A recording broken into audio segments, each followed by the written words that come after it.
Season संपायच्या अगोदरच ही recipe तुम्ही जरूर बनवा। 1 किलो गाजर वरचे सालं काढून खिसून घ्यायचे। तुपामध्ये काजू बदाम तळून घ्यायचे। तळल्यानंतर थोडे थंड झाल्यानंतर अधरवधर वाटून घ्यायचं। त्याच तुपामध्ये गोडीनुसार साखर घालायची। आता साखर छान कॅरमल झाल्यानंतर गाजराचा खीस घालून घ्यायचा। गाजर मीडियम साईजचे आहेत त्यामुळे गाजरसुद्धा गोड आहेत। छान असं मिक्स करायचं।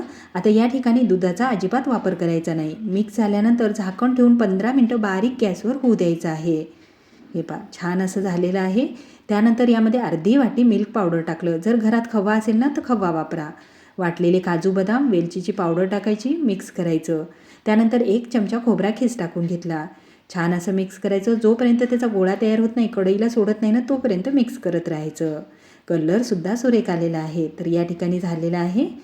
झाल्यानंतर ताटामध्ये टाकायचं आणि थोडं थंड झाल्यानंतर तुम्ही याची वडी बनवा किंवा लाडू बनवा। तुम्हाला जे आवडेल ना ते बनवा। तर या ठिकाणी मी सगळे याचे लाडू बनवून घेणार आहे। आता हे लाडू जरी घरात 5-6 दिवस राहिले ना तरी अजिबात खराब होत नाही, कारण या ठिकाणी पाण्याचा, दुधाचा अजिबात आपण वापर केलेला नाही आहे। हे पहा त्यानंतर त्यावर चांदीचा वर्क लावलेला आहे। असेल तर लावा, नसेल तर नाही लावला तरीही चालेल।